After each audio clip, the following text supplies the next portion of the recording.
Bienvenidos a la mesa de grabación de música clásica, perspectivas de 3 países latinoamericanos. Hoy tenemos la suerte y el honor de tener a 2 invitadas que incursionan dentro de la producción de música clásica. Una mesa muy particular, ya que todas las que estamos aquí, aparte de tener experiencias realizando este tipo de grabaciones, somos mujeres en audio. Les presento a Valeria Palomino de México, quien estudió piano en la Escuela Nacional de Música de la UNAM. También tiene una licenciatura en Artes de la Universidad del Claustro de Sor Juana y desde 1993 se dedica al mundo del audio. Trabajó por 10 años en la cabina de producción de Nezahualcóyotl, donde realizó la grabación y transmisión para radio y TV de más de 800 conciertos en vivo. Se ha destacado en la grabación de música para cine en películas como Frida y El crimen del padre Amaro, las cuales fueron nominadas al Oscar, y en el caso de Frida ganó el Oscar a la mejor música. Ha ejercido varios roles, entre ellos productora ejecutiva de ópera, directora de escena e ingeniera de sonido para el Auditorio Nacional en proyectos sinfónicos y operáticos. Actualmente es presidenta de la Asociación de Ingenieros de Audio, AES, en México. Bienvenida, Valeria. También muchas gracias por la invitación, Mimi. También nos acompaña Marcela Zorro de Colombia, quien realizó sus estudios en Ingeniería de Sonido en la Universidad Pontificia Javeriana de Bogotá y en la Universidad McGill de Montreal. Realizó prácticas en estudios muy reconocidos como Skywalker Sound, en Emil Berliner Studios, antiguamente conocido como Deutsche Grammophon en Alemania, Polhymnia International, antes Philips Classics, por nombrar algunos. Ha realizado grabaciones con la Orquesta Sinfónica Nacional de Colombia, la Orquesta Filarmónica de Bogotá, ha grabado para el Festival de Música de Cartagena, entre otros, y ha sido ingeniera de grabación y mezcla de varios largometrajes colombianos. Actualmente es investigadora y docente en el área de producción de audio en la Universidad de los Andes en Bogotá. Muchas gracias, Menin, por la invitación y a Ilia por organizar esto. Bueno, gracias a ustedes por estar aquí. Doy una calurosa bienvenida al público que nos acompaña. Mi nombre es Menin Cheung y seré la anfitriona de este conversatorio. Pueden dejar sus preguntas en el chat y las iremos contestando en lo posible a medida que avancemos en este evento. Bueno, quisiera empezar desde el inicio para que todos estemos quizás en la misma página. Hoy hablaremos un poco acerca de la producción para música clásica, la música sinfónica, el rol del productor, y luego pues iremos viendo otros temas como quizás el ecosistema dentro de estas grabaciones, quizás un poco de cómo se aprende, entre otros temas. Empecemos con esto de la música clásica, o sea, ¿por qué estamos haciendo esta distinción de grabación clásica de los otros géneros? Cedo la palabra a nuestras invitadas. Pues básicamente creo que lo que diferencia la música clásica de otros géneros es la forma como uno intenta capturar todo un ensamble junto en un mismo espacio acústico, a diferencia de otras grabaciones en donde cada músico hace por separado su papel y se va juntando para crear como esta sonoridad que es creada más que todo en postproducción, no tanto durante la grabación. En música clásica sí necesitamos encontrar como todos los elementos que van a hacer que esa grabación suene como algo real, aunque uno en algunas ocasiones puede manipular algunas cosas, en todo caso está buscando como una imagen bastante parecida a la realidad. Entonces, creo que esa sería una de las diferencias. Quisiera, para contribuir un poco con la respuesta de Marcela también, es que precisamente estamos hablando de la música clásica o música de concierto, pero en general me parece que podría ser cualquier tipo de música que se dé para este tipo de ensambles acústicos. Porque a veces, como ustedes vieron, nosotras, por ejemplo, hacemos mucha grabación para cine o para arreglos incluso de música no clásica, ¿no? Que puede ser música popular, música escrita para otros géneros y de todos los tiempos, ¿no? No nada más de un periodo de la historia de la música, sino que quizá tiene que ver más con la condición acústica o con la condición sonora de los ensambles o de las orquestas. Y esto tiene que ver, en primer lugar, por la forma en la que están diseñados estos instrumentos. Es decir, eso es muy relevante. Los instrumentos acústicos están pensados para interactuar entre sí, y eso complementa la sonoridad que está buscando un compositor. Por un lado, también están, por ejemplo, diseñados para escucharse a distancia. Un piano no está pensado para escucharse con la cabeza metida en la caja de madera, ¿no? El piano está diseñado para escucharse a varios metros de distancia. Igualmente los violines, inclusive los instrumentos pequeños, como un pícolo, está diseñado para escucharse a distintos metros porque el sonido tiene un desarrollo en el espacio para completar sus cualidades generales de armónicos, de frecuencia tal cual. Entonces, eso hace que la necesidad de buscar estas formas de producción y de grabación sea muy distinta a la que tiene que ver con instrumentos pensados más de manera electrónica. Ujú. ¿Y cuál crees que es el arte de esto? Porque alguien puede decir, bueno, o sea, viene el ingeniero y pone 10.000 micrófonos y es solamente poner el micrófono y ya está. O sea, pareciera muy aparente o muy, digamos como no tan claro cuál es digamos, la artesanía dentro de la ingeniería del sonido. ¿Cómo sería digamos, eso que nosotros intentamos capturar?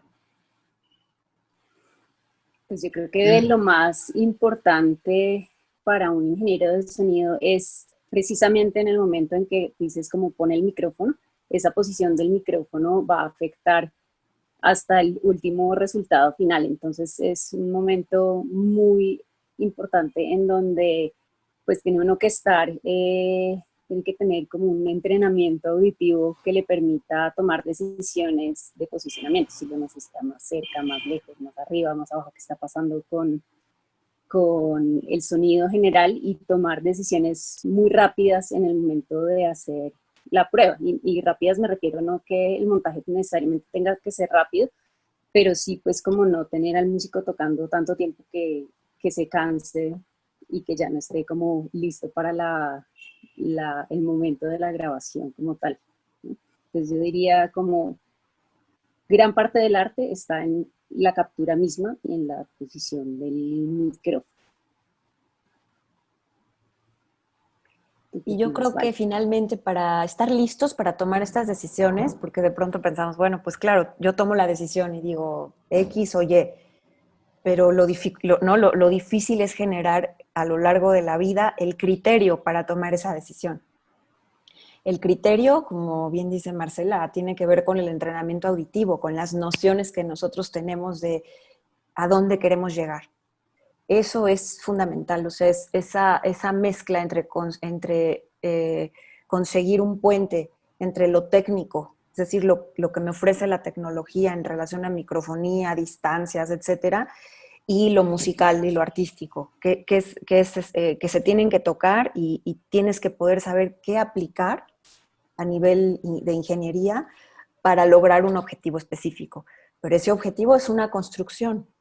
Yo te iba a decir, Minin, que cuando hiciste es una excelente pregunta, porque justamente a veces reducimos esto a, bueno, pongo aquí el micrófono, ¿no? Incluso mucha gente, no sé si le habrá pasado a Marcela, pero de pronto de verdad piensan que no hacemos nada, es decir, que vamos y ponemos un micrófono y que es muy fácil lo que hacemos.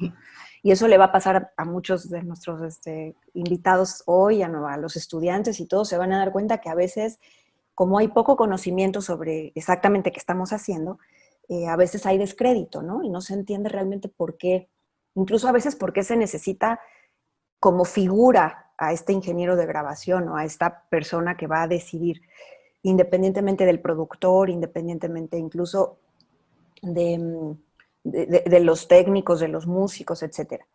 Y es justamente que te lleva una larga, digamos, trayectoria, estudio de la música, de la discografía, de la historia, lo que te ayuda a determinar qué es lo que estás buscando. Parece muy sencillo, parece, bueno, es que tiene que sonar a eso, muchas veces usamos la palabra natural, tiene que sonar muy natural y la música, pero ¿qué es eso de natural? Yo trabajé en esta sala de conciertos, Sala Nezahualcóyotl, muchos años y tenía esas preguntas, porque yo me paraba atrás del director, al director de la orquesta y escuchaba una cosa, ¿no? X cosa. Me iba a la fila 10 y escuchaba otra cosa. Y si me iba a la galería del segundo piso, escuchaba otra cosa en realidad. Entonces yo fui en un momento con mi mentor y le preguntaba, pero ¿qué es lo que yo tengo que hacer que pase allá adentro? Entonces ahí me di cuenta que eso no tenía nada de natural. Es extremadamente sofisticado lo que hacemos, en el sentido que es una construcción, es algo que armamos y que construimos de cero, con nociones que de dónde vienen, vienen de nuestra historia, vienen de lo que nosotros creemos como humanidad, como colectivo, que tiene que sonar la música, esta música en particular, ¿no? Por ejemplo, concretamente una sinfonía de Mozart, ¿no? Por ejemplo. Y eso también fue una construcción que viene de años antes, ¿no? En este caso, bueno, de 200 y pico años, en los que se determina más o menos cómo tiene que sonar eso. Y hacemos una convención, pero estamos conviniendo que eso está bien que suene así. Entonces no está escrito, no está hecho, nadie te puede decir esto está mal, esto está bien. Tienes que ir armando tus criterios en base a escuchas, en base a cuestionarte qué pasa cuando acercas un micro, qué pasa cuando lo alejas, qué ganas, qué pierdes. Y ese criterio es el que te ayuda a tomar las decisiones. No hay fórmulas. Y es que a veces nos pasa un poco con los jóvenes que quieren que les digamos, graba esto así.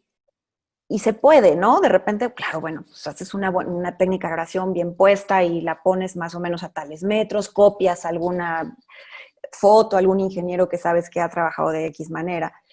Eh, pero realmente, si no generas el criterio en tu cabeza, vas a estar muy limitado, porque siempre hay imprevistos.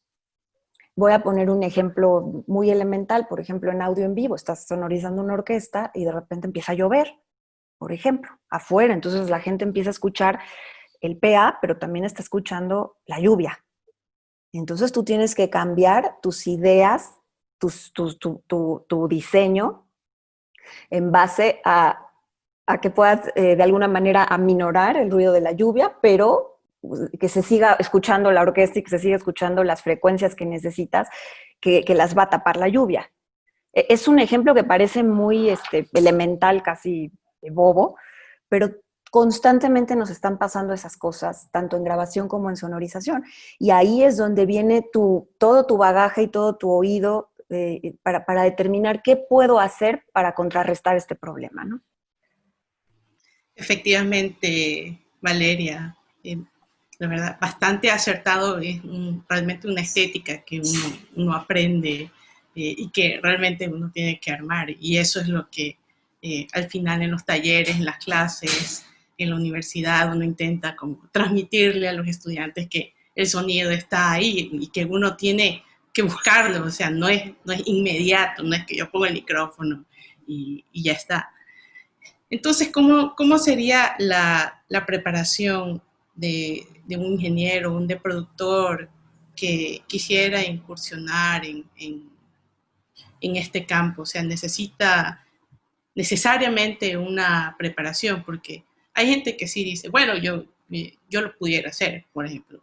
Yo he visto a gente que quizás no tiene, digamos, un acercamiento a profundidad con la música, pero ¿cuál sería entrenamiento ideal para ejercer digamos, este arte? ¿Empiezas? Sí, Yo creo ¿cuál es? yo creo que sí hay que ir a la escuela.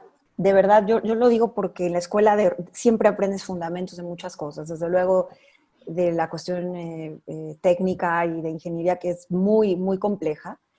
Em, los conocimientos de música son importantes, aunque fíjese que yo realmente no estoy siempre, o sea, yo no tengo una postura 100% cargada hacia el hecho de que tengan forzosamente el ingeniero que ser músico de escuela, ¿no?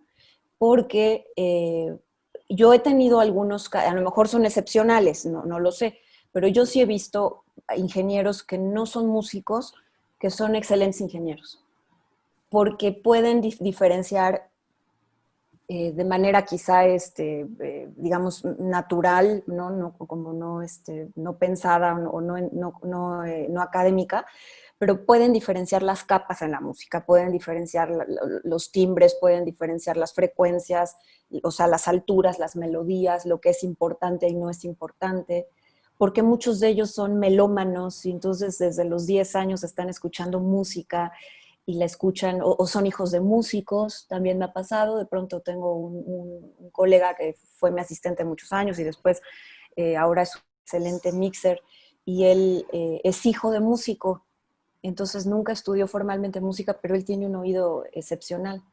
Entonces, me parece fundamental la relación con la música, es decir, si ese es el tipo de ingeniería que quieres hacer, la relación con la música sí es fundamental, tienes que entenderla, conocerla, amarla, buscarla, ¿no? Como te tiene que llamar, te tiene que comunicar algo, pero no necesariamente creo que tengas que ser músico.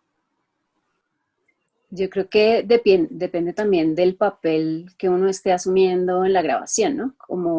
Como ingeniero de grabación exclusivamente, con que uno tenga como claros los balances, los planos sonoros, las distancias, como la interacción de los instrumentos acústicos, podría ser suficiente. Sin embargo, a mí sí me parece que la herramienta de saber música lleva mucho más allá esa labor y permite también como una interacción con los músicos o con el director, si es una orquesta, que va a enriquecer muchísimo el producto final, porque uno puede entonces empezar a hacer como ese doble papel o pasarse al lado de hacer la producción musical en donde uno básicamente es un músico más que está aportando su criterio musical para lograr la mejor interpretación que pueda haber de una obra.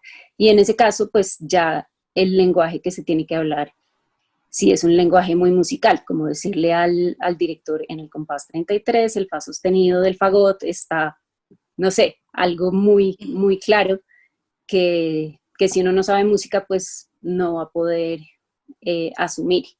Entonces sí creo que ahí, digamos que en nuestros países latinoamericanos, o por lo menos en Colombia, esa diferencia entre, o ese rol entre ingeniero y productor a veces es un poco, a veces uno le toca asumir los dos roles, como pues porque no hay dos personas que lo hagan.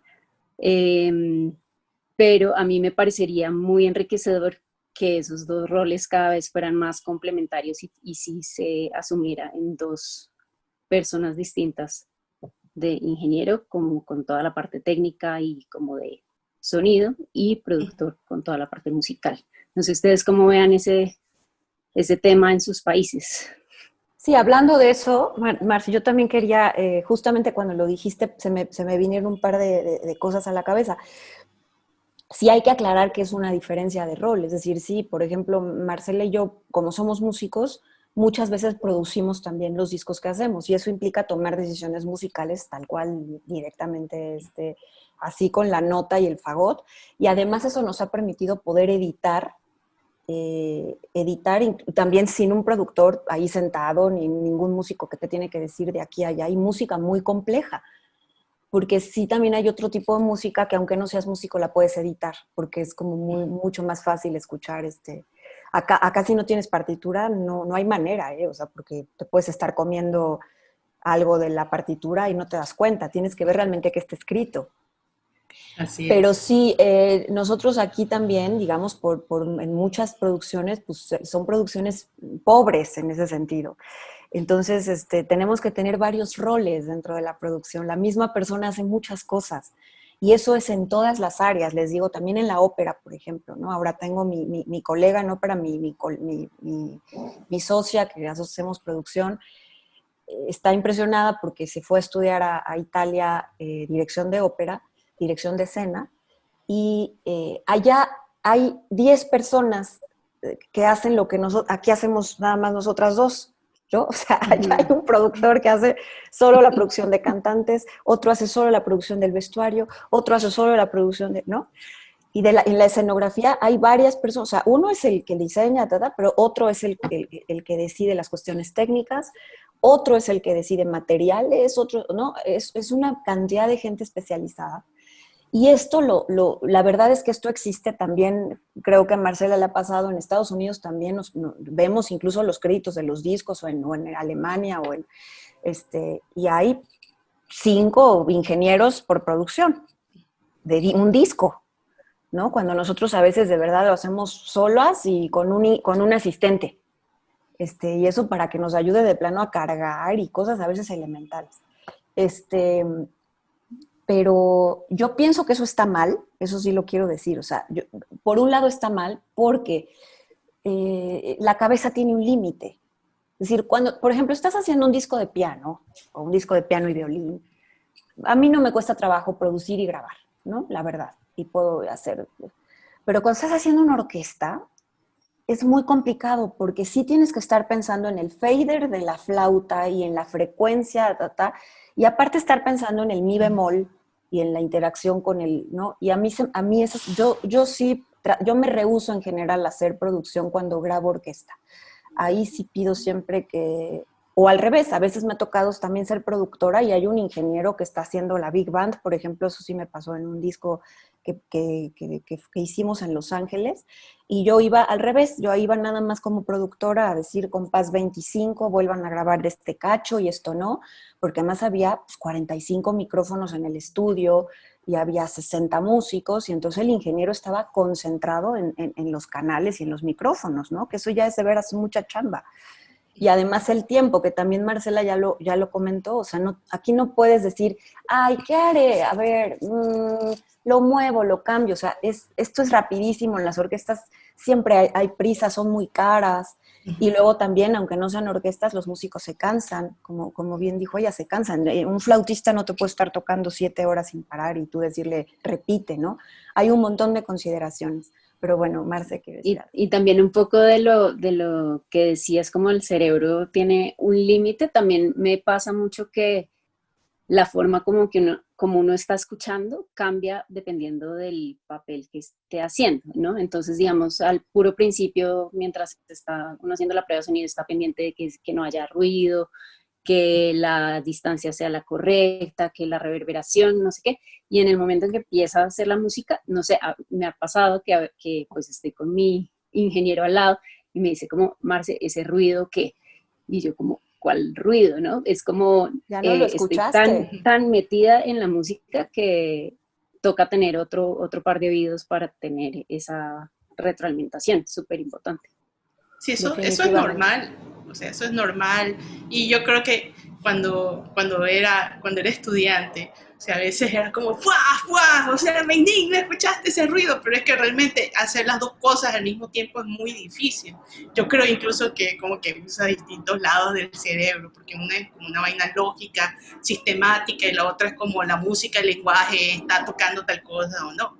O sea, realmente es complicado y de ahí viene, o sea, si estás en la orquesta, como haces con el director, porque obviamente, o sea, tú tienes como músico, también tienes un criterio y el director puede tener otro y uno puede decirle, mira, pero esto y aquello, y sí puede haber, digamos, eh, algún roce también, versus, digamos, cosas técnicas versus artísticas. No sé si ustedes tienen algunas experiencias acerca de cómo es esto, cómo hacemos con los directores, porque obviamente ellos son como productor, un poquito, o sea, uno productor y está productor, el director. Pues la relación con los directores es complejísima y es maravillosa. Desde luego que los directores son la pieza fundamental de cualquier grabación, porque hay que entender su mirada y lo que ellos quieren transmitir para poder nosotros ayudarles a que eso pase. Pero es curioso porque a veces también uno trasmina en los directores y en sus criterios. Depende mucho. Mira, a mí me ha tocado directores muy experimentados que ya saben que graban, que saben que quieren con mucha claridad, entonces vienen a la cabina y te dicen notas muy concretas, posibles, porque no están divagando, ellos saben las cosas que se pueden, las cosas que no se pueden, se trabaja rápido. Generalmente esos directores también lo tienen tan claro que es mucho más difícil que uno les pida o les sugiera algo distinto, porque ya lo tienen muy, muy hecho. Y también por otro lado están los directores un poco más novatos, los que a mí me ha tocado incluso directores que son buenos directores, pero son muy jóvenes y les acabo pues enseñando también mucho a cómo oír y qué buscar, porque ellos de verdad que piensan la música de otra manera y a la hora que estamos grabando tienen que pensar cosas diferentes para que es como muchas veces, cientos de veces quizá, yo le dije al músico, al director del ensamble, al director de la orquesta, no pienses qué está pasando en la sala, porque eso no es relevante ahorita, porque no hay público, porque lo relevante es lo que está pasando aquí, a través de los micros, porque es una grabación. Entonces piensa en esto, ajustate a esto, trabajemos sobre lo que está pasando aquí. O sea, no me digas, es que en la sala yo escucho no sé qué, eso ya es irrelevante lo que tú escuchas de la sala. Lo importante es lo que está pasando de este lado. Entonces, cuando logran entender eso, cuando se empiezan también a ajustar y se hace un trabajo muy bonito porque con pocos ajustes tuyos y pocos ajustes de ellos, la cosa ya toma forma. Porque hay muchas cosas de la sala, de las limitaciones técnicas, que tampoco es que un director te pueda venir a decir, no, mira, es que necesito que hagas esto y tú ya lo puedes hacer al 100. Siempre es una interacción con ellos. Ellos le tienen que bajar, por ejemplo, si quieres más flauta, bueno, es que le bajen los metales. ¿Me explico? Hay todo un asunto ahí de acomodo, no nada más es que tú le digas, sí, señor, y le subas a la flauta. ¿Me explico? Eso casi nunca funciona así. Y cuando tienes esa perspectiva y ellos se dan cuenta que entiendes la música, que estudiaste la partitura, porque, ojo, hay que prepararse para plantársele a un director, ¿eh? O sea, no es que te le plantes a un director porque yo digo, no, cámbiale ahí, si tú quita eso y mueve tus trombones para el otro lado. No, tú tienes que tener un criterio y una preparación para que el director te escuche. Y ellos se van a dar cuenta a los 3 minutos de hablar contigo y en ese momento, si tú pierdes su respeto en esos primeros 3 minutos, no lo vas a recuperar el resto de la semana. Entonces es muy importante que tus criterios se basen en estudio y preparación. Sí, yo diría ahí que hay algunos tips. Pues a mí en general me gusta hablar antes de la sesión con quien va a ser el director y si es posible encontrar referencias en común para que yo sepa un poco el que tiene en la cabeza antes de buscarlo en el sonido. Esa sería una. Y la otra, como decía Valeria, como cómo se traduce el sonido de la sala en lo que está quedando capturado. Es muy útil hacer que el director escuche esa primera toma que hizo para que pueden pasar muchas cosas. Una es que como si el piano, una dinámica muy piano en la sala no se escucha mucho en la sala, él se va a dar cuenta que en el cuarto de grabación está perfecto y que no tiene que hacer ningún esfuerzo más para que suene de ninguna otra manera porque no lo está capturando bien. O cosas que tengan que ver con el tempo, ¿no? Como que esa primera escucha va a ser como muy relevante para como el sonido final porque hace como esa adaptación muy rápida de la sala con el estudio. Sí, Marcela, justamente este comentario de la acústica es muy interesante porque hay veces que puede sonar a veces lindo y quizás vas al cuarto de grabación y quizás es otra cosa, no es lo mismo que se escucha dentro de la sala. Y en ese caso, pues yo me imagino que también han de haber situaciones donde el lugar es difícil, ¿no? ¿Verdad? Y difícil en términos de, yo qué sé, pasa la ambulancia o suena el helicóptero. Y también difícil en términos digamos, de equipos, o sea, por el presupuesto, o sea, tenía que decir la palabra presupuesto porque todo esto está ligado de cierta forma, a cuánto dinero tienes, cuánto puedes alquilar, qué cosas tienes. Y en ese sentido, no sé cómo ustedes han logrado, eh, digamos, mantener, porque obviamente uno tiene que llegar a cierta calidad eh, con esto de los presupuestos y los lugares, cómo les ha ido en este aspecto. Pues sí, hay una cosa y es que pues grabar música clásica normalmente los equipos, bueno, no sé si decir normalmente, pero los equipos suelen ser costosos porque necesitan unas especificaciones técnicas muy específicas. En cuanto a presupuestos, yo creo que también la gente empieza como a crearse esta cultura de que esos tipos de grabaciones valen, ¿no? Entonces, yo creo que pues en Colombia ha sido un poco de, no sé, yo a veces tengo como dos posibilidades. Puedo hacer una grabación súper sencilla, dos micrófonos y lo que fue una toma. Y puedo hacer una grabación muy compleja con miles de micrófonos, con miles de tomas. Y en el momento en que una persona como que tiene la experiencia de la segunda grabación en donde puede estar mucho más tranquilo porque va a tener más tiempo, porque va a poder como desmenuzar más y lograr un sonido y una interpretación con la que va a quedar mucho más contento por el resto de su vida, porque una grabación pues no se acaba nunca, ¿no? Como que siempre, si hay un error, siempre va a sonar. Entonces, creo que también como por salud mental terminan como escogiendo esa posibilidad, así no sea la más económica, pero no sé, es todo un tema ese del presupuesto. Pues aquí en México esto ha sido fundamentalmente apoyado, digamos, las grabaciones grandes, las grabaciones multicanal, bla, bla, de vías y demás, han sido casi siempre pagadas por el gobierno. Es decir, nosotros tenemos varios sistemas, tenemos una Secretaría de Cultura, por un lado, que tiene muchos centros de trabajo, entre ellos el Instituto Nacional de Bellas Artes, que tiene otros 88 centros de trabajo. Tenemos el FONCA, que es una instancia justamente de becas y de apoyo a artistas y de apoyo a proyectos.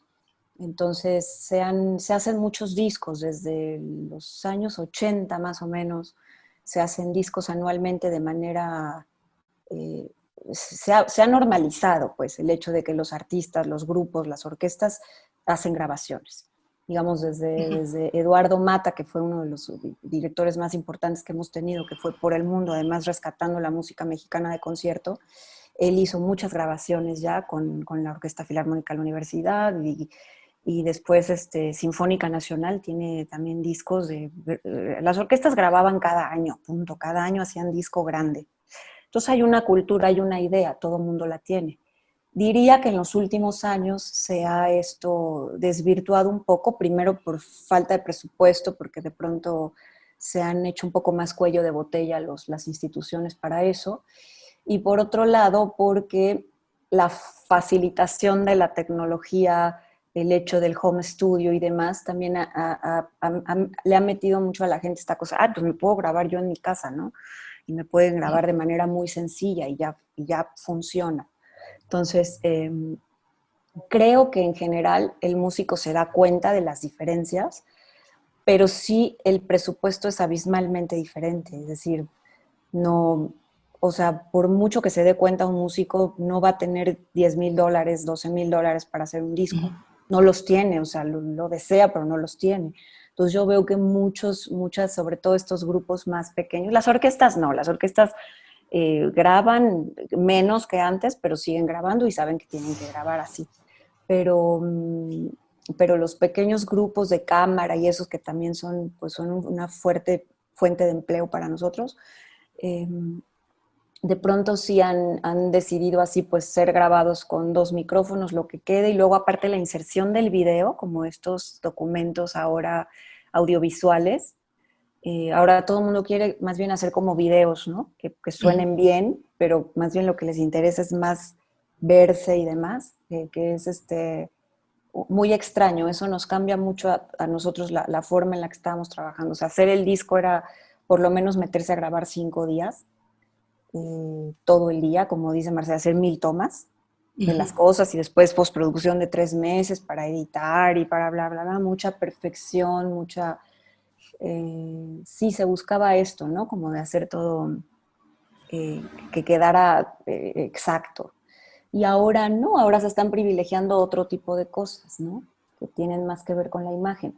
Entonces eso sí ha generado una afectación grande en la concepción y en la búsqueda y en el ajuste de qué hacemos y cómo ofrecemos de alguna manera nuestros servicios, ¿no? El equipo definitivamente no hay de otra, tiene que ser ahí, y siempre Humberto Terán, que es mi mentor, que es uno de los ingenieros más importantes en México, él tiene 40 años grabando en el Palacio de Bellas Artes, que es la casa de ópera más importante del país, y él siempre dice, olvídenlo, o sea, no puedes grabar música de concierto con micrófonos baratos, ni me lo pregunten porque les voy a decir que no, no se puede.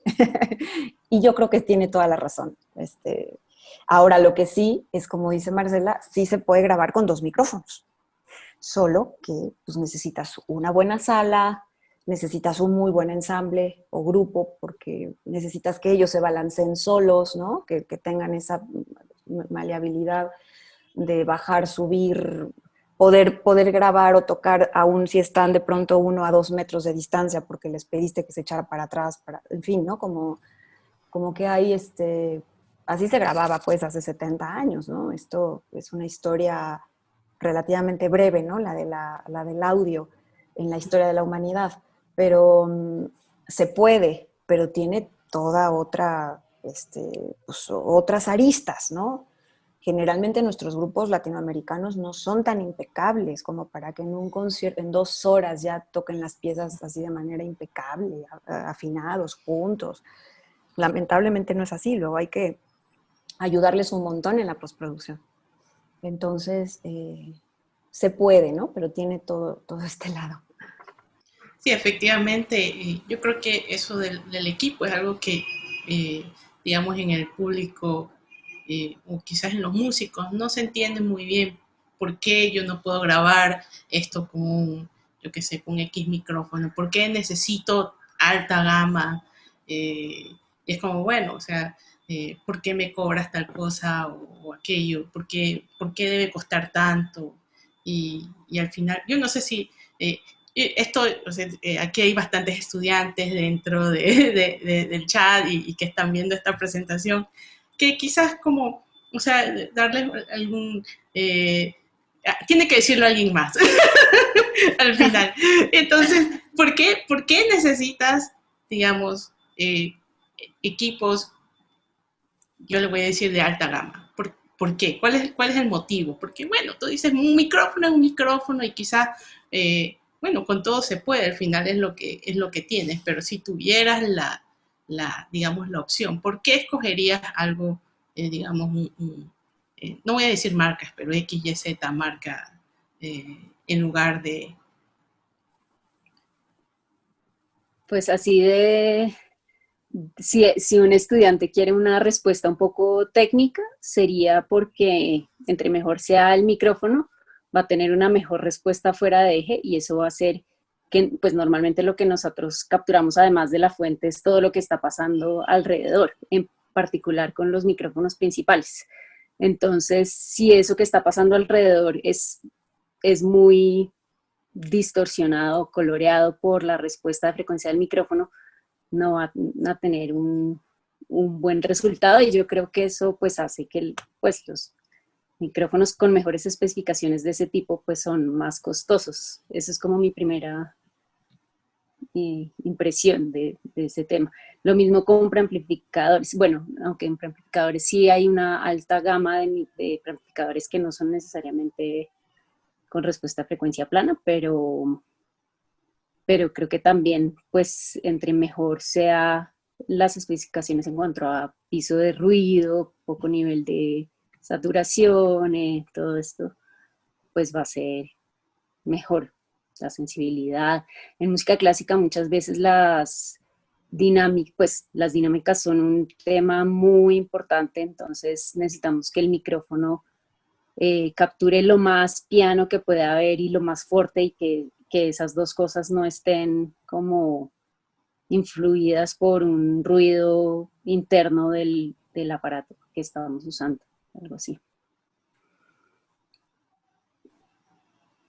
Sí, señalaría prácticamente las mismas cosas, nivel de ruido, de distorsión, o sea, sí necesitamos silencio absoluto. Y también, digamos, si entramos un poco más en materia de microfonía, que podría ser muy interesante, nosotros en este tipo de técnicas, porque cuando dice Marcela principal, ¿no? Los micrófonos principales, a veces los jóvenes piensan, pues, ¿cuál es el micrófono principal? Es el que yo le pongo aquí al violín, ¿no?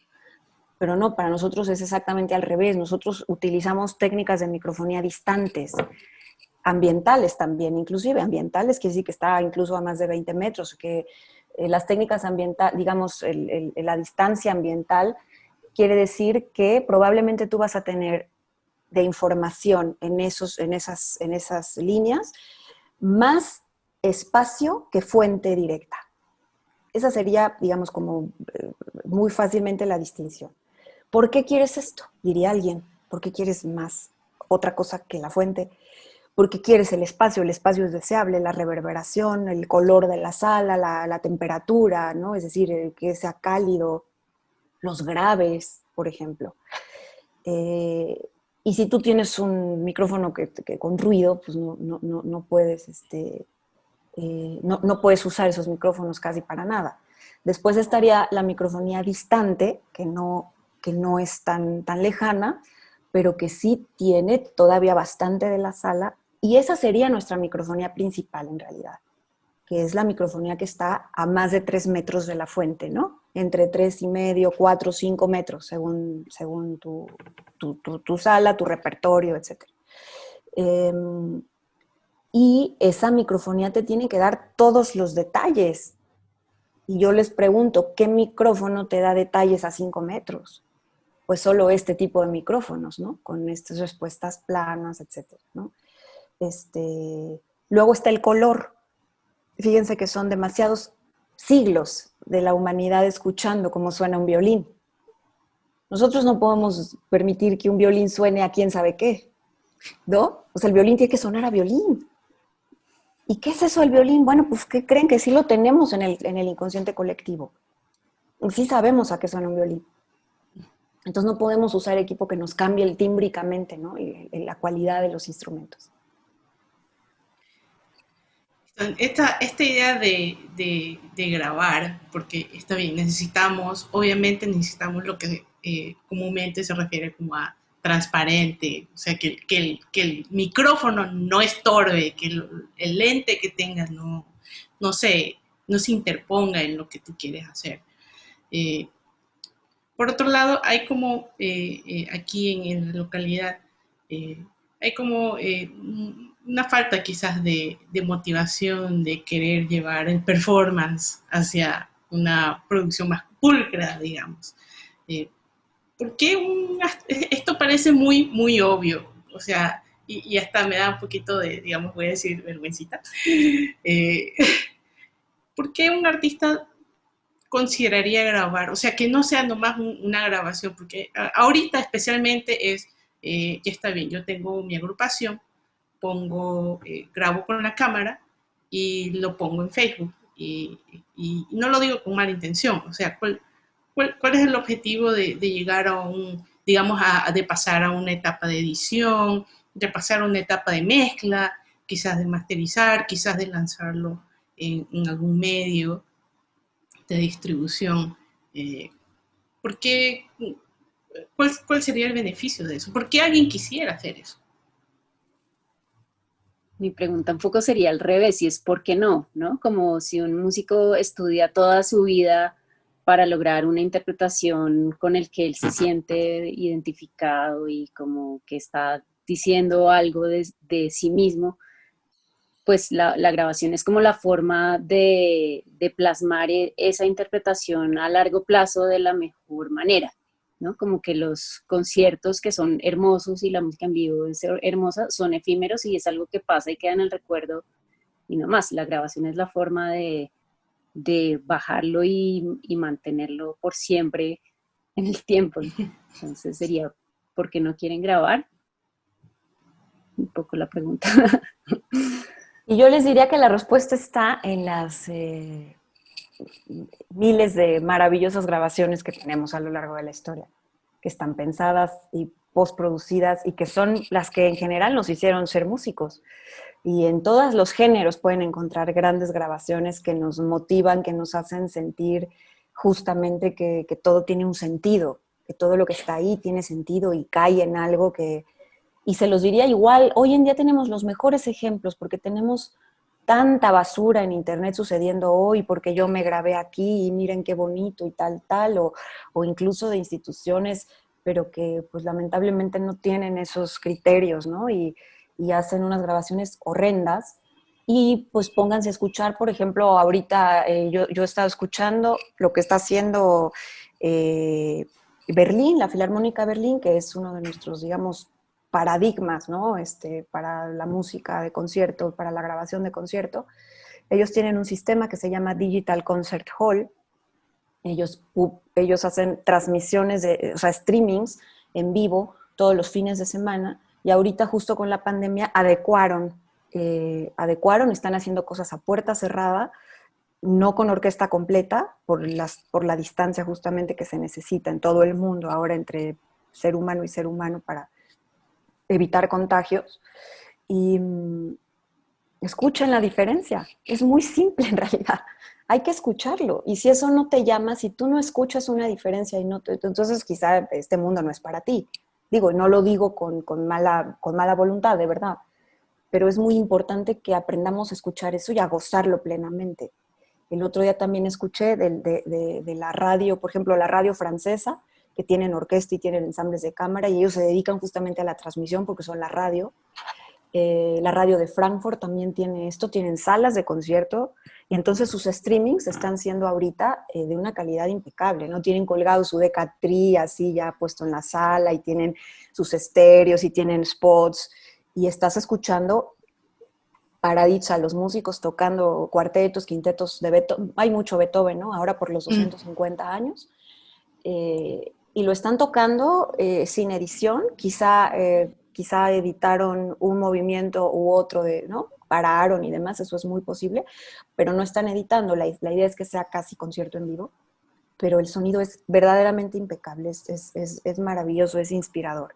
Entonces hay que encontrar eso. Nadie te puede convencer de que vale la pena ni que gastes en un micrófono, ni que te ocupes en buscar la posición. Lo tienes que encontrar en ti. Tienes que encontrar en ti las diferencias, escuchar. Miren, a mí lo que me detonó la pasión por esto digamos, no diría ni siquiera del audio, ya diría eh, de este perfeccionamiento en el audio, es la comparación de las versiones.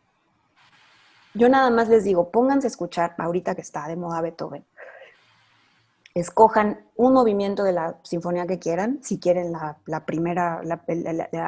primer movimiento de la quinta sinfonía, que nos es como propio a todos, y escojan 3 o 4 versiones, incluso que las encuentren en internet.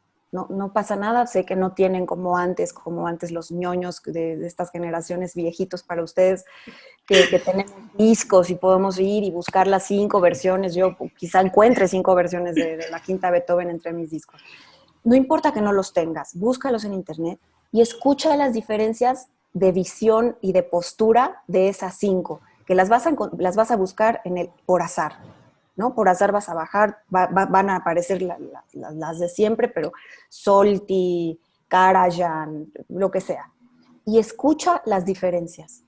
Y eso te empieza a abrir los ojos y a decir, aquí hay alguien atrás decidiendo de qué tamaño, de qué proporción quería la orquesta, qué tan amplio está el estéreo, qué tan atrás o adelante está el sonido, cuál es la diferencia entre los flautas y las cuerdas, o los alientos y las cuerdas, en dimensiones, en volumen, en nivel, dónde están ubicados las percusiones en esta y dónde están los timbales en la otra. Y van a encontrar una cantidad de diferencias y eso ¿qué prueba? Prueba que es un trabajo muy sofisticado, muy pensado y que esas decisiones hacen un cambio en nuestra percepción. Porque esas 5, una te va a gustar más, una te va a mover más, una le vas a entender más. Probablemente va a ser Scholti con Chicago, pero eso ya, eso ya son gustos y vicios personales. Pero sí, perdón que lo diga de esta manera, eso no se puede enseñar. De verdad, no los vamos a convencer. Tienen que escuchar y en dado caso también decir, a mí esto no me interesa. Y es válido, yo quiero hacer mis ruiditos o yo quiero grabar una guitarra eléctrica y distorsionarla de 1000 formas y me interesan los electroharmonics y los pedales y me interesan... Es otro mundo y está maravilloso también, no hay que sentirse mal, pero eso no significa que vas a desacreditar lo que no entiendes, ¿me explico? Eso sí. Yo entendí la pregunta de Manning un poco más hacia los intérpretes que a los estudiantes de grabación. O sea, ni siquiera se me había ocurrido que a los estudiantes no les interesara. No. Perdón, sí, quizá yo enloquecí y llevé esto a otro lugar. No, está buenísimo, porque además, pues como tengo la suerte de ser profesora desde hace varios años, más de 10 años, y esa es de las características de mi clase que me parece increíble, y es que yo a nadie le tengo que rogar para que estudie, para que lea, para que haga la tarea, porque es que están como ávidos de hacerlo, ¿no? Entonces es bien reconfortante poder hacerlo. Pero yo tengo que decir que los estudiantes colombianos son punto y aparte, ¿eh? No son así ¿Tú en todo el crees? mundo. Sí.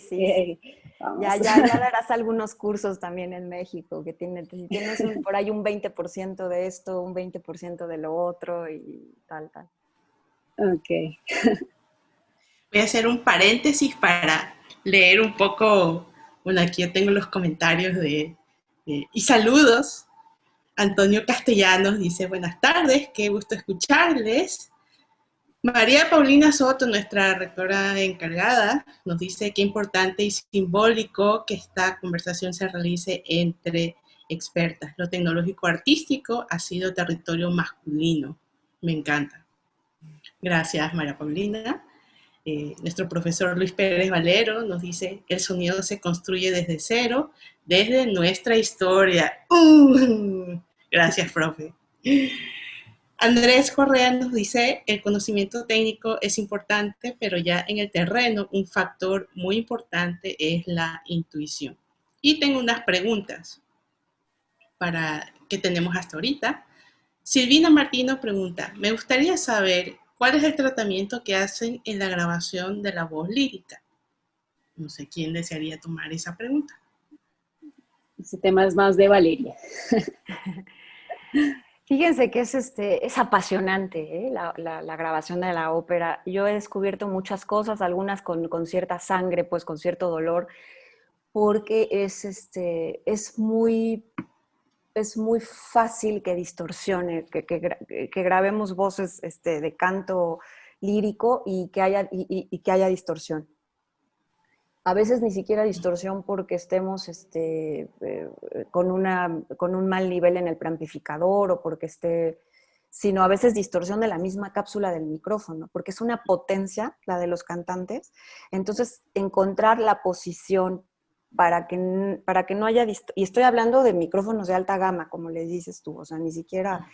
Pero generalmente he descubierto que sí hay que grabar a las voces, sobre todo las que son más robustas, con micrófonos de diafragma grande, porque son un poco más resistentes a esto, aunque tanto a Marcela como a mí nos encantan los de diafragma chico y grabamos un montón de cosas y casi todo con eso, pero a veces me ha pasado que una soprano muy potente por mucho, y no puedes alejar demasiado los micrófonos porque entonces pierdes dicción y pierdes detalle. Entonces ese creo que es uno de los temas más complicados con esto.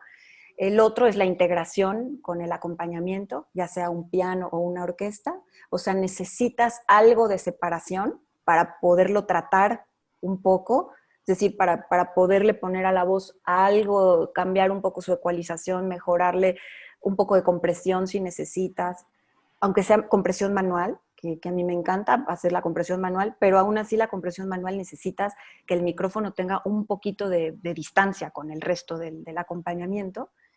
Sin embargo, tampoco tanta distancia que no se sienta la misma cosa, ¿no? Entonces, ¿qué pasa un poco con cualquier solista, ¿no? Con un violinista, con el piano, a veces nos pasa, ¿no? Es orquesta y solista, pues siempre tienes ese reto, ¿no? De que se sientan juntos, pero también que los puedas tratar por separado. Pero en la voz es todavía más delicado porque la voz tiene un texto y el texto se tiene que entender y vivimos en un mundo vocalocentrista y verbocentrista. Entonces, por mucho que sea ópera, ¿y por qué lo digo de esta manera? Porque no es lo mismo la ópera que la canción per se. La canción sí es, no importa, la voz tiene que estar en el primer lugar, el cine es igual, el texto tiene que estar en primer lugar, lo demás es secundario. Pero en la ópera no, en la ópera la orquesta es casi igual de importante. Sin embargo, se tiene que entender qué está diciendo el cantante. Entonces, eso lo hace particularmente complejo, pero bueno, es fantástico. Y la otra que me parece muy interesante de estos temas de la ópera y de las voces es que no hay un micrófono para todos los cantantes. Es impresionante, pero tú puedes tener 10 cantantes y a los 10 cantantes les va a ir bien un micrófono diferente. Desde luego hay micrófonos que sí son tan dúctiles y son tan bonitos que casi los puedes usar con quien sea. Pero si te das a la tarea de probar verdaderamente, por ejemplo, si tú tienes un cantante, eres el ingeniero de un cantante, que eso es muy común, ¿no? Por ejemplo, Pavarotti, pues su micrófono era el Schweppes. Sus últimos 15 años él usaba ese Schweppes para sonorización, para grabación y para todo. Y su voz era divina y funcionaba muy bien con ese micrófono. Y claro, cuando él salía a cantar, todos los demás también llevaban Schweppes, ¿no? Porque había un homólogo ahí, pero pues el que le iba bien era él y cómo les iba a los otros a nadie le importaba. Pero si tú tienes un cantante, si tú vas a sonorizar un cantante, y ahí yo les diría, no importa si es ópera o no, es muy importante que le descubran qué micrófono es un micrófono.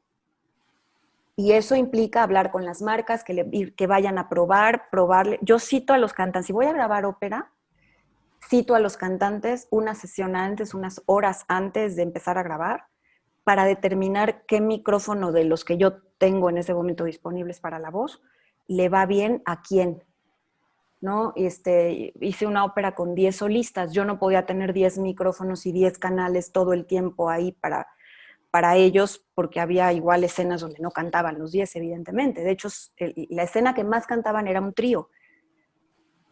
Entonces yo decidí tener solo 3 micrófonos para la voz. Y entonces los 10 cantantes se iban a distribuir en esos micrófonos, según su sesión, según su escena.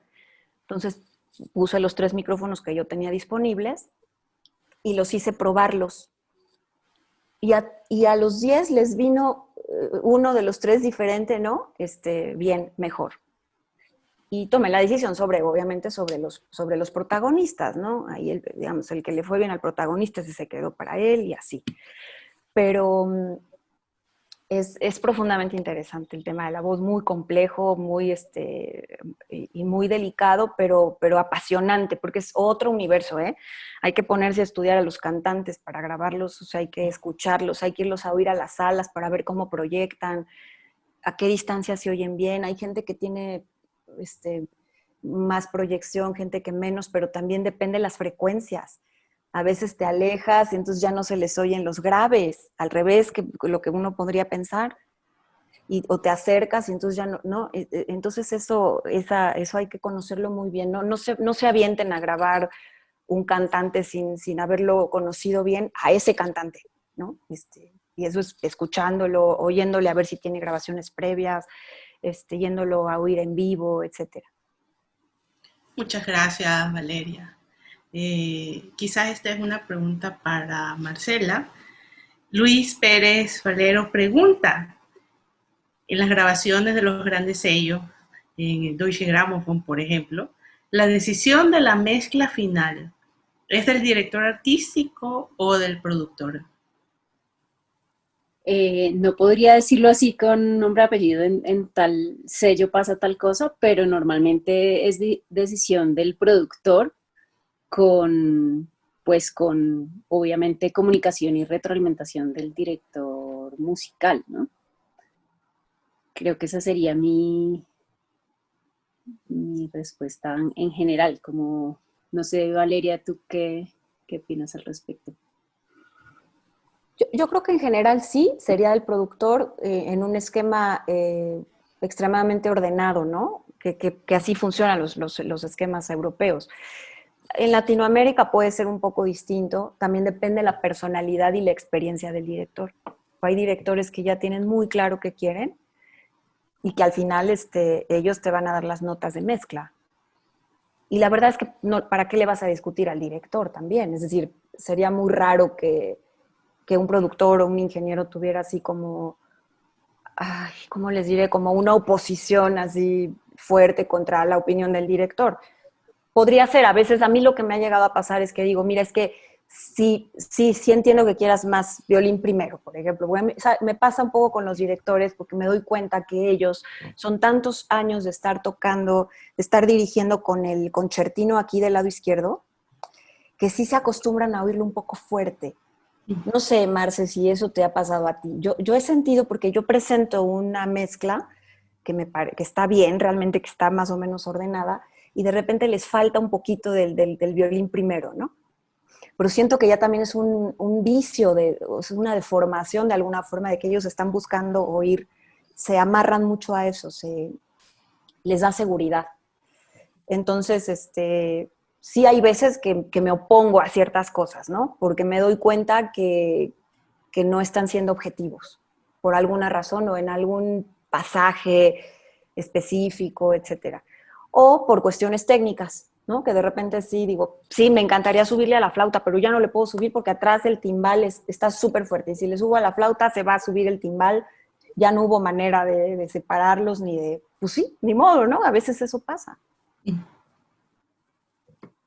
Muchas gracias, Marcela y Valeria, por las respuestas. La verdad, bastantes tips. Yo también estoy en el proceso de aprendizaje y la verdad muy interesante los tipos de respuestas y las diferentes perspectivas, que De obviamente es ahí, de la trayectoria. Marcela, de ¿quieres decir ahí algo? con lo que acaba de decir Valeria, quería anotar algo que es muy coyuntural de este momento y es como el trabajo que me ha tocado hacer, digamos, no es el trabajo de mis sueños, pero he aprendido montones de cosas y es mezclar estas orquestas a partir de grabaciones clásicas con los CDs, ¿no? Entonces es un mundo en el que nunca en la vida nos imaginamos tener que estar, ¿no? Era como, o sea, ¿por qué vas a querer grabar con un celular? No lo grabes y ya. Pero pues ahorita toca, no hay otra opción. Entonces ha generado como una dinámica con el director bien interesante porque la primera vez que él escucha la obra realmente de la orquesta, pues digamos que la dinámica es un poco que él le da indicaciones escritas a la orquesta, hay una maqueta que sigue un poco esas indicaciones de dinámicas y de tempo que él quiere, y después ya lo que él escucha es la mezcla eh, creada pues por mí, pero eh, se genera como esta retroalimentación, o sea, yo hago la mezcla como yo lo haría con toda la libertad, entre comillas, pues digamos que las fuentes no son las mejores, pero no tengo esa limitación que decía Valeria porque la flauta solo es flauta y no tiene nada más que spot de flauta. Entonces tengo toda la posibilidad de panearla donde quiera, ponerla en el nivel que quiera, ecualizarla como quiera y tratar de hacer que eso suene de alguna manera natural, ¿no?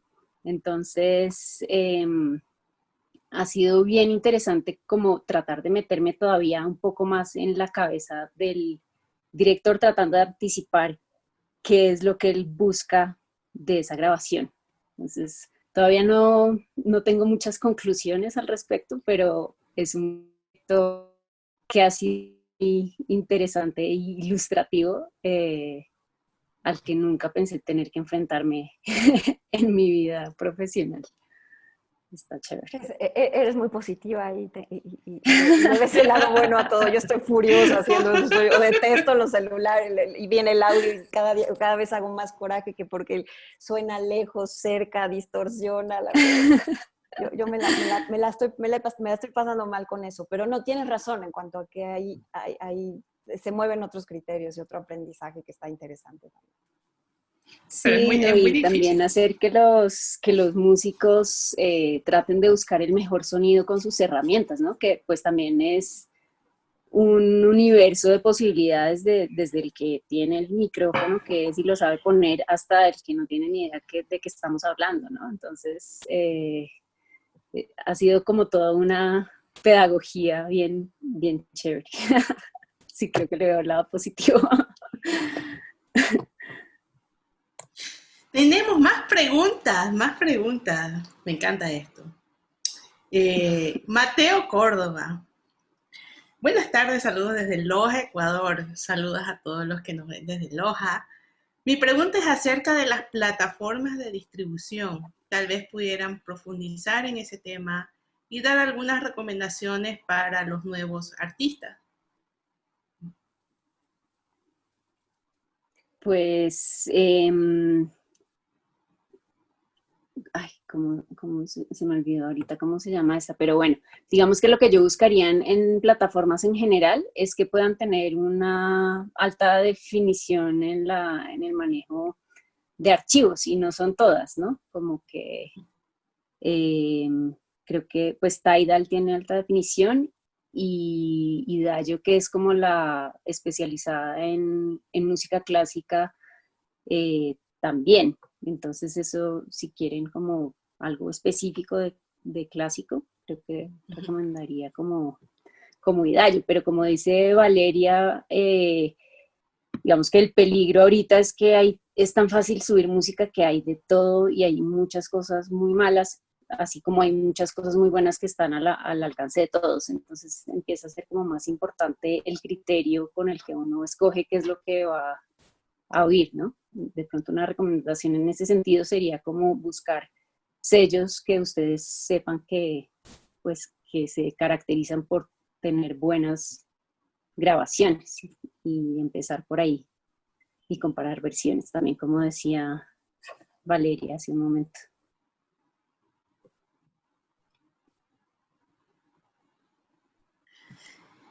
Sí, esto de los sellos es muy, de las formas de distribución. Ahí hay una complejidad entre lo que es la editorial, lo que son los derechos de autor, los derechos de reproducción, los músicos, lo que se llama la mecánica o el permiso, las licencias, todo esto realmente es algo que los músicos sí deberían como empezar a empaparse un poco, porque no es tan difícil, pero tampoco no es tan sencillo. Y hay varios cursos en internet, hay cierta información que sí tienes que saber porque todos podemos subir, digamos, nuestras canciones a Spotify, pero, eh, pero hay ciertos detalles acerca del contrato, de quienes tocan, eh, y sí es importante que el trabajo se muestre. O sea, para mí ese es el objetivo de hacer una buena grabación.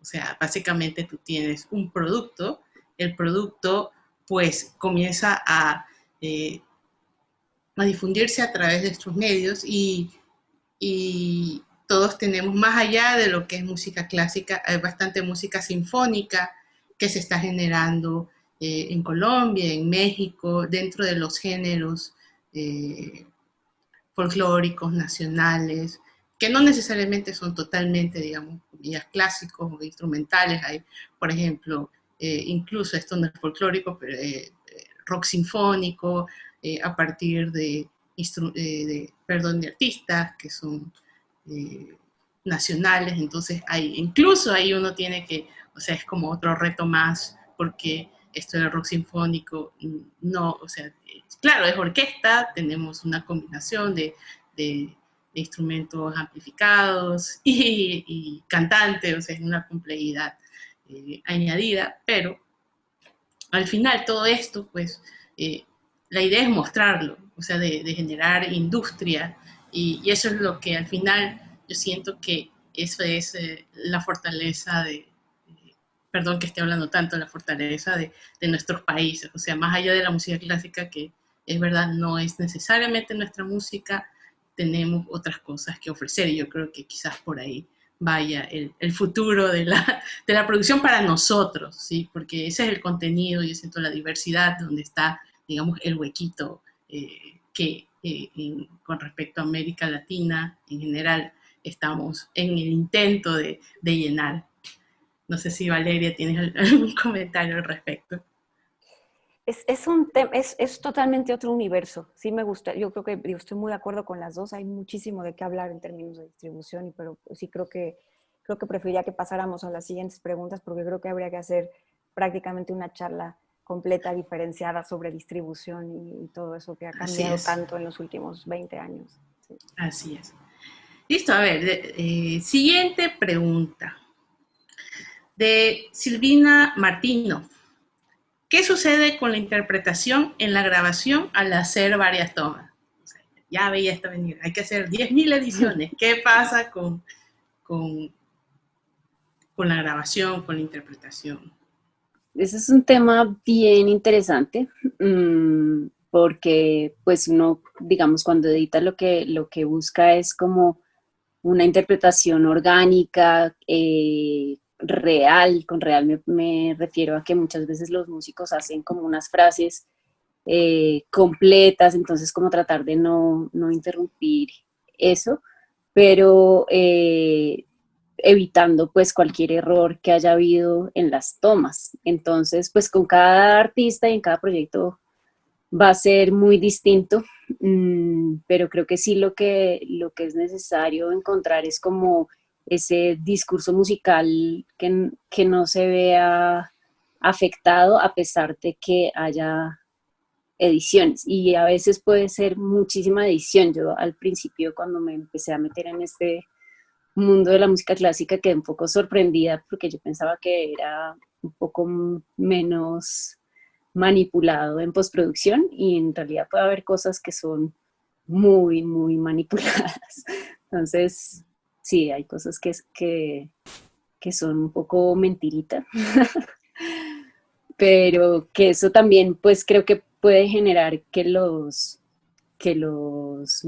estudiantes que de los instrumentos tengan una referencia muy alta y terminen siendo intérpretes increíbles porque, no sé, como que las referencias de calidad en interpretación también son muy altas. Entonces es un tema, digamos, casi que ético y delicado, pero pues sí, lo importante para mí es como no romper ese discurso musical que está tratando de dar el intérprete.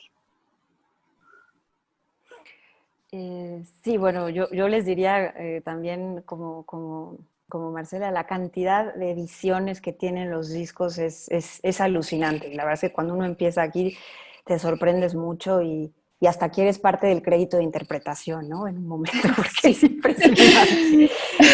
Ya, si está bien o está mal es otra historia. Ahorita no vamos a discutir sobre eso porque creo que sería demasiado largo. Pero sí quiero decir una cosa que es relevante. Cuando yo estudié música en la Escuela Nacional de Música, ahora Facultad de Música, eh, aprendí que nosotros estudiábamos muchas horas al día precisamente para lograr una técnica que te permitiera tocar y tener un resultado deseable y elegido.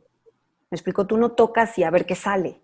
Tú tocas y ya decidiste que aquí quieres un ralentando, que aquí quieres un acelerando expresivo, que aquí quieres hacer un piano, que acá quieres hacer un forte, y esas decisiones las tocas igual en base a las decides, perdón, igual en base a tu experiencia, a, a que también aprendes los estilos, ¿no? Aprendes qué articulación es correcta o no en el barroco tardío, etcétera. Entonces, normalmente un músico de alto nivel, los músicos profesionales, cuando llegan a grabar, ya tomaron las decisiones sobre tempo, sobre articulación, sobre dinámicas. Entonces, así ellos te repitan 10 veces la misma sección, ya saben qué hicieron con la música.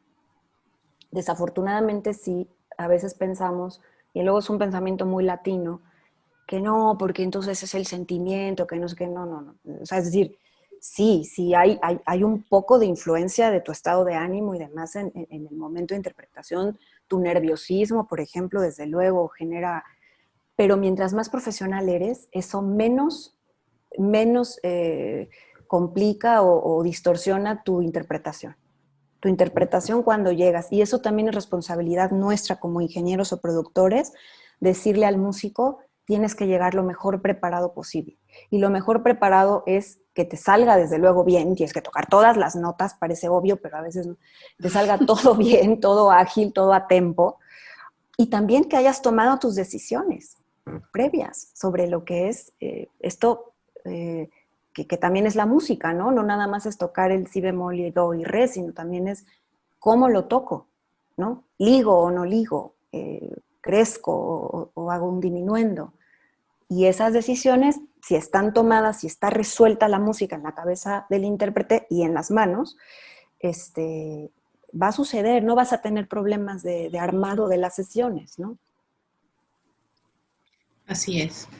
Bastante de lo que sucede en la sesión. Bueno, asumimos que es un músico que está bien preparado y que tiene el material, porque sí ha pasado a veces, incluso en situaciones profesionales donde quizás por agenda el músico quizás no llega a terminar el repertorio y básicamente no se graba. O sea, no es que lo vamos a editar, simplemente no se graba porque no puedes editar algo que no está, que no ha llegado a ese nivel, no está interpretado, no ha resuelto las notas, etcétera, etcétera. O sea, es un poco para... Es muy penoso, pero llega a haber cancelación de grabaciones. Es muy penoso, yo Así lo he es, llegado a ver, es verdaderamente lastimoso y además pues, muy, muy caro, ¿no? así es. Y la última pregunta, para que no haya preguntas sin responder. Natalia Carpio pregunta, ¿qué recursos se necesitan para una grabación profesional? Quizás hacer un poco de resumen acerca de este tema y ya para ir cerrando. No entiendo recursos en qué sentido, recursos humanos, técnicos, o sea, como en general, me parece muy amplia la pregunta si, o no la estoy entendiendo bien. Sí, recursos para una grabación. Yo lo abordaría desde quizás la parte técnica, eh, porque de la parte del músico, bueno, sí, es una complejidad de la unión, si la orquesta está unionizada, del lugar donde se va a realizar la grabación. Eh, pero quizás en términos técnicos, así, y muy brevemente para poder contestar esta pregunta. Bueno, mira, yo creo que todo eso que dices es más que cierto, pero no necesariamente parece, o sea, sí puede parecer obvio, pero no necesariamente lo es. Es decir, el espacio es fundamental. El espacio es decir, que sea un lugar apropiado acústicamente y que también tenga un área para que se pueda armar la cabina de grabación si es que no hay una cabina y si es un lugar también. La otra es que los recursos humanos también son muy importantes, es decir, quién es quién, qué rol lleva, que todas las personas que se necesitan para grabar también eso es muy importante, que decidas pues tu organigrama, si se puede decir, quién hace qué y quién, y bueno, sí, pues si es uno o dos, bueno, pues son esos dos, pero entonces también esos dos saben exactamente qué es lo que tienen que hacer, ¿no? Y cuál es su responsabilidad. Eso es muy importante y lo obviamos mucho en América Latina. ¿Qué me toca a mí? ¿Cuál es mi responsabilidad? ¿De qué me tengo que hacer cargo? Y de qué no me tengo que hacer cargo también, porque luego también suceden estas cosas, que entonces todo el mundo quiere hacer como las mismas cosas o las mismas funciones y se hace un caos igualmente relevante que si nadie lo quiere hacer, ¿no? Entonces sí, el recurso humano es muy importante organizarlo y tenerlo muy claro antes de empezar.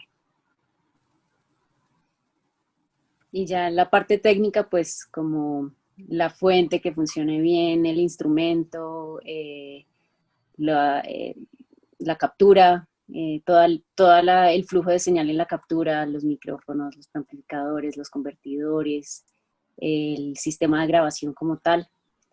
Ese sería como el flujo y el monitoreo. Valeria decía un poco como del cuarto donde se va a monitorear, pues también es muy importante porque es en el que uno va a estar tomando las decisiones estéticas que van a quedar plasmadas. Entonces, sí, como tener todo eso en cuenta. Lo que decía ahorita Valeria de las funciones me parece súper importante porque sí ha habido, me tocó alguna vez la confusión de que me dijeron que alguien iba a ser el productor de una grabación con orquesta, eh, pero fue como una confusión de términos. Llego yo pues a grabar con micrófonos, yo iba a hacer ingeniería, y de pronto no había productor, entonces fue como sin la preparación de haberme leído 20 veces el score, sin haber estudiado, es como, ok, ahora tú eres el productor. Listo, ¿no? Entonces, mucha claridad en exactamente las funciones, qué se espera. Sí, de acuerdo con Valeria. Gracias Marcela, gracias Valeria. Tengo una pregunta de un estudiante que dice, bueno, me pregunta, ¿cómo ha sido esto de ser mujer en el audio?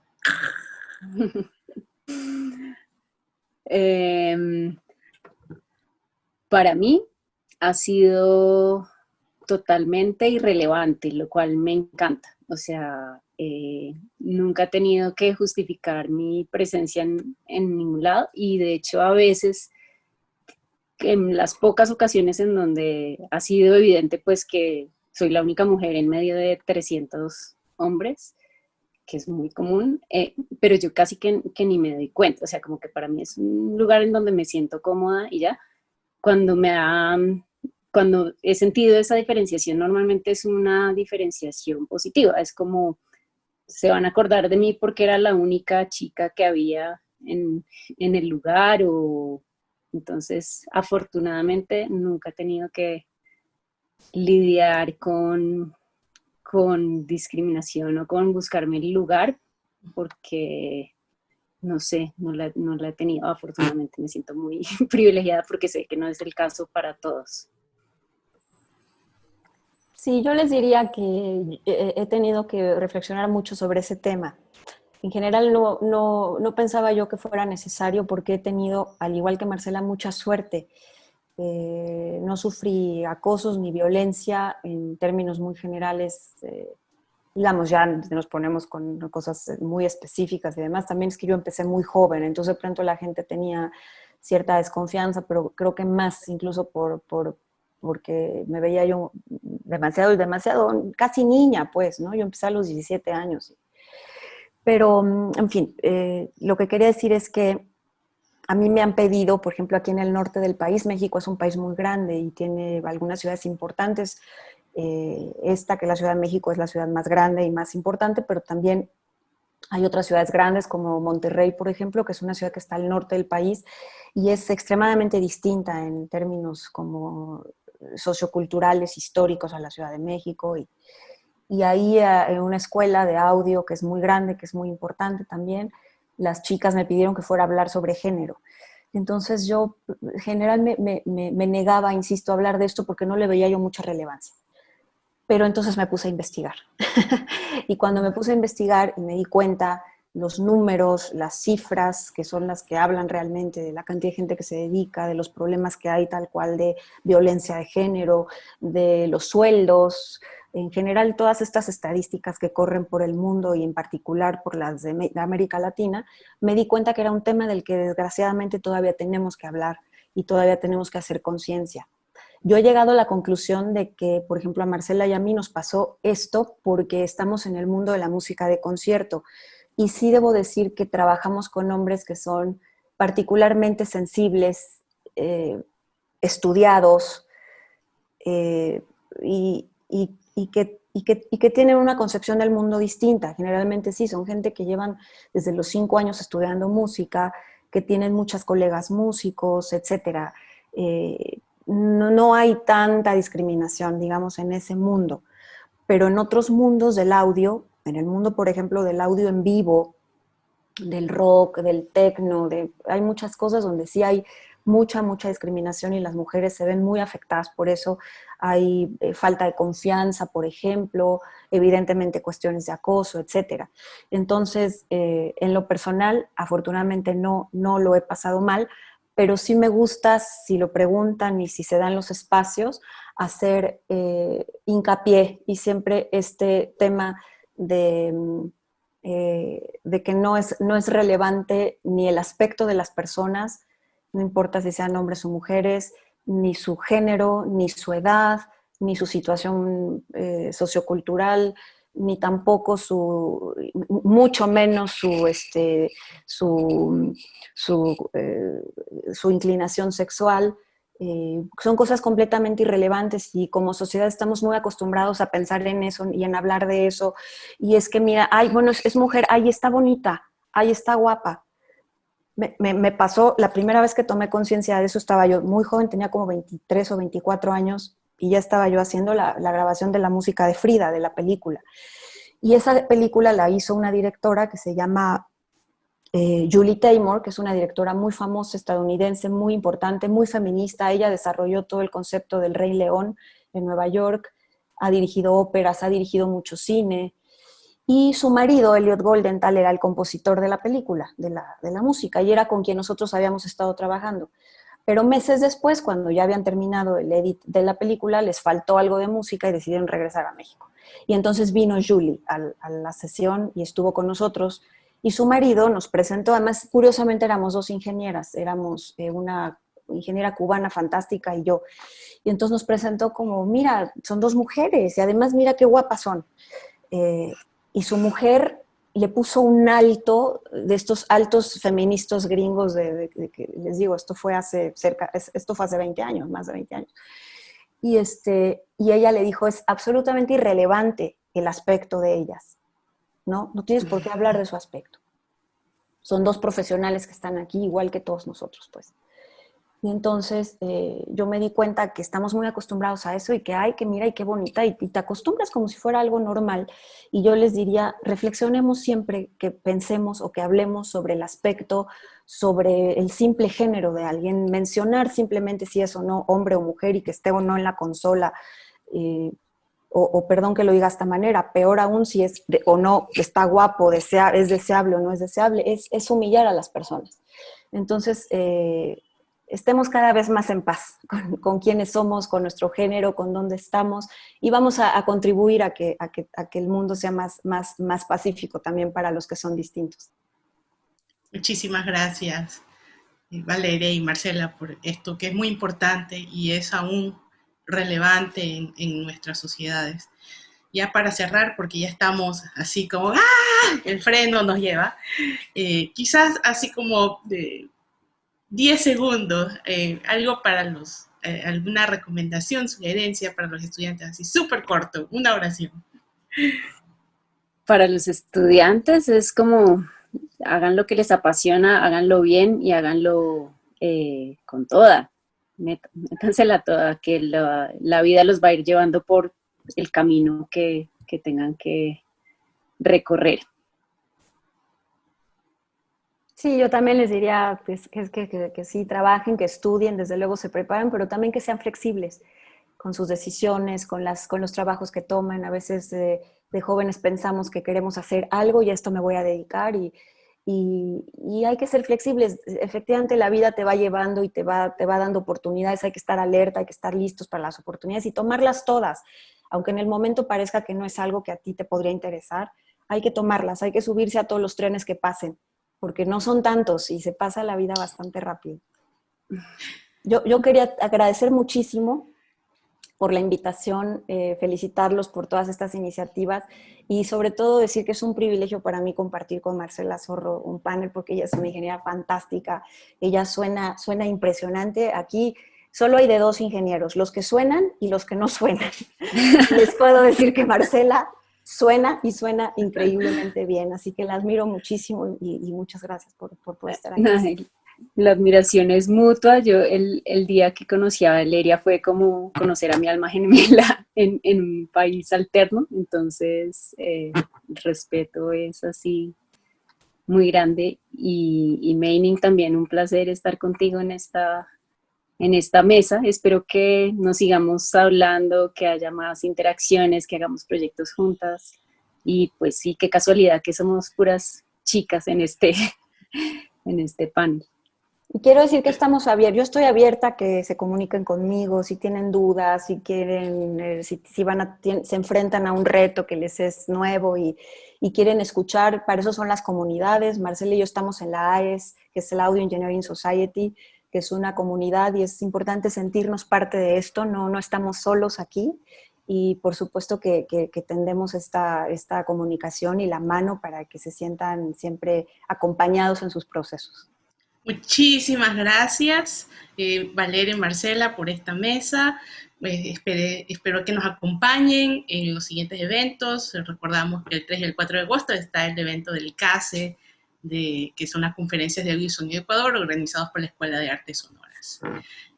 Cuídense mucho y hasta la próxima. Nos estamos viendo. Muchas gracias. Chao. Chao.